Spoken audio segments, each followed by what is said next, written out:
Claudio X González, quien se asume en la cabeza de una supuesta e inexistente sociedad civil, entre comillas, y opera desde los sótanos. Y Lorenzo Córdoba, quien ayudó a construir esa falsa sociedad civil, entre comillas, simuladora, que engaña familias y pelea por la chistosa democracia que se acomoda a los deseos de su bolsillo. Y Max Cortázar, constructor de mentiras, corruptor de periodistas y de medios. Y los líderes panistas más vulgares, deshonestos e ineficientes que se tenga memoria.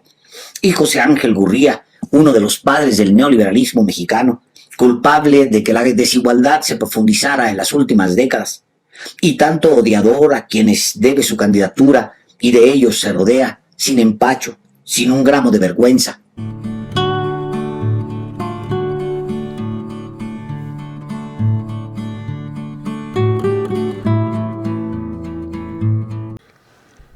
Vamos a ir a una narrativa del periodista Alejandro Páez Varela, donde nos recuerda que Felipe Calderón y Xóchitl Gálvez es lo mismo, junto con Alejandro Moreno. Y es que no se nos puede olvidar cuando Alejandra del Moral reúne a los líderes del PRI en el Estado de México y los manda a la calle a hacer lo que saben hacer, para bien o para mal. Pero recordamos muy bien que ella pedía actas de mayoría y no constancias de buena conducta. Así debe ser pelo. Hoy Xóchitl Gálvez ha acudido a lo más rancio, a lo más podrido de Felipe Calderón, e inclusive al tener al asesor de Felipe Calderón, Maximiliano Cortázar. Amigos y amigas, pero el pueblo de México, principalmente hoy los migrantes, se la están cobrando. Hoy la han hecho salir por la puerta trasera como una delincuente encapuchada. Amigos y amigas, vamos a ir a esta muy buena narrativa de Alejandro Páez. Los que le gritaban espurio eran odiadores. Y claro, los legisladores que lo recibían con rechifla habían sido burlados por él, con esa entrada vergonzosa, y lo celebraba. Así empezaba un sexenio imposible de borrar. Un sexenio donde una escena de horror más brutal sepultaba a la anterior. Del fraude electoral transitamos a la guerra fratricida. Televisa y TV Azteca transmitieron telenovelas mientras el país se iba al abismo. Pero el diablo no estaba en la residencia oficial. El diablo eran los otros, los que marchaban, los que protestaban, los que reclamaban un país para todos, los que habían organizado una resistencia, los que empujaban desde afuera las puertas de las oportunidades que se habían cerrado desde adentro.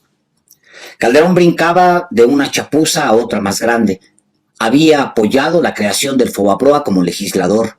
Se había otorgado un crédito de 3.1 millones de pesos de Banobras durante su breve paso por esa institución. Había dado contratos a su cuñado, Diego Hildebrando Zavala, cuando fue titular de la Secretaría de Energía. Y luego se apropió de la presidencia con ayuda de los poderes de facto, autoridades electorales, grupos empresariales, la gran prensa corporativa, banqueros, el PRI y su partido, por supuesto, Acción Nacional. Impuso la narrativa del fraude patriótico y del ladrón bueno. Su filosofía del haiga sido como haiga sido fue el aceite que engranó su presidencia. Para tratar de borrar su origen ilegítimo, la guerra. El 11 de diciembre de 2006 se pone el traje verde olivo y se lanza con soldados a distintos puntos de Michoacán. México entraba, de la mano de Calderón, a un conflicto armado que continúa hasta hoy. Miles y miles de muertos y desaparecidos, miles y miles de personas perderían su casa, su familia, la vida. Miles y miles dejarían sus pueblos en un desplazamiento forzado por la violencia que no se había visto desde la Revolución de 1910. Un horror más poderoso para tratar de borrar el anterior. Si en la campaña de 2006 se decía contra Mario Marín, es apenas un ejemplo, nada más se hizo de la presidencia, lo abrazó por objetivos políticos. Si como candidato se ufanaba de tener las manos limpias, como presidente no tuvo rubor en manchárselas de sangre y represión. Persiguió opositores, aplastó periodistas que le parecieron incómodos y metió a la prisión a los que denunciaron a su hijo favorito, el que gobernó México con su autorización, Genaro García Luna, de horror en horror.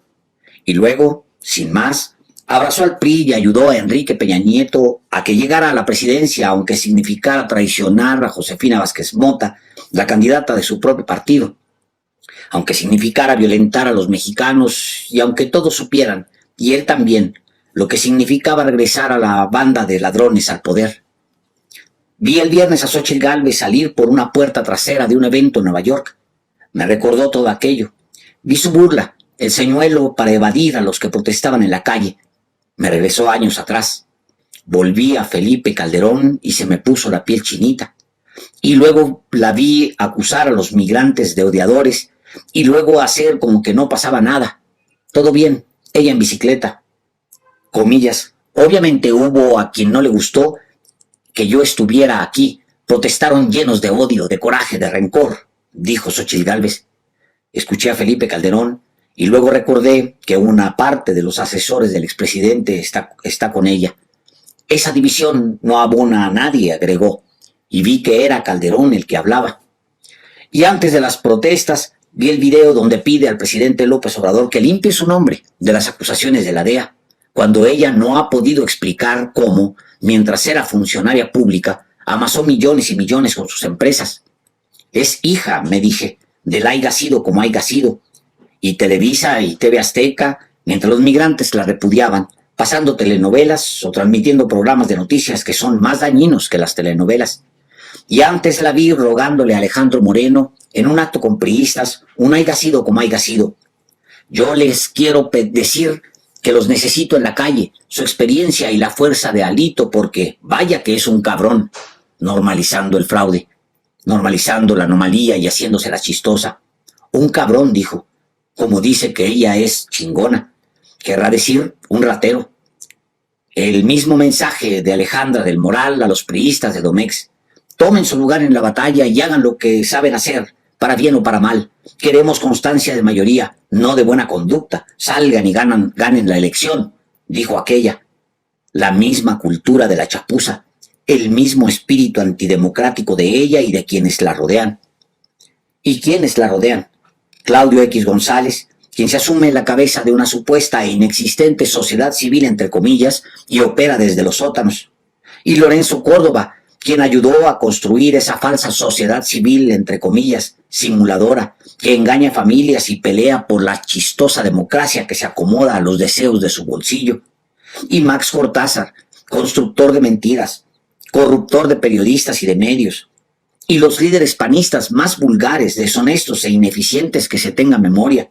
Y José Ángel Gurría, uno de los padres del neoliberalismo mexicano, culpable de que la desigualdad se profundizara en las últimas décadas, y tanto odiador a quienes debe su candidatura y de ellos se rodea, sin empacho, sin un gramo de vergüenza. Pero los que odian son otros. Xóchitl menosprecia a los que protestan y que son los que resistieron años atrás a Calderón y ahora se resisten a ella. Son los que se vieron obligados a migrar por falta de oportunidades y ahora están organizados en la resistencia allá, lejos, en Nueva York. Son los que aborrecen a sus verdugos y levantan un puño para denunciarlos. Son los hijos de nadie, los más dignos, los que se paran temprano y en la noche siguen cantando.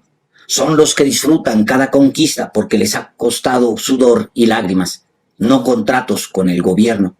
Son los que no se enriquecieron con puestos públicos y siguen creyendo y luchando. Xóchitl Gálvez salió en Nueva York por una puerta trasera y todavía no lo sabe, pero no se olvidará, se los aseguro. Y como ella es una copia de Calderón, mañana, si pudiera, apretaría el puño contra ellos para intentar destruirlos porque protestan, porque la rechazan. Si pudiera, como lo hizo Calderón, se lanzaría contra esos otros que no son como ella, que no están junto a ella, porque Calderón o Xóchitl son lo mismo. Uno se impuso con fraude y la otra pide Alito, y a los que tienen las mismas mañas de Alito, que recurran a las mañas de cabrones y la hagan presidenta. El haya sido, como bandera abierta y descarada. Ojalá y recapacitara. Le sería menos amargo dejar el odio y reconocer que esos que la detienen son en realidad millones que dijeron basta años atrás. Ojalá recapacitara, porque pronto se encontrará con la oportunidad de mostrar nobleza y separarse de Calderón. Si todas las encuestas están en lo correcto, tendrá la oportunidad de salir por la puerta principal, sin capucha y sin señuelo, a reconocer que ha perdido frente a esos a los que llama odiadores. No es una oportunidad menor la que se le abre a Xóchitl. Ojalá lo entienda. Ojalá se deshaga de tanto rencor y deje solo a ese hombre maligno en su madriguera de odio, desde donde grita y manotea porque sueña con volver y engañar. Sería un gran cambio. Ojalá entendiera que esos a los que rechaza son los millones y ya se compraron la idea de que pueden protestar cada que se les pega la gana por el regocijo de ser quienes son, gente sin disfraz y feliz de cumplir, más lentos pero con esfuerzo digno, cada uno de sus sueños. Muchas gracias.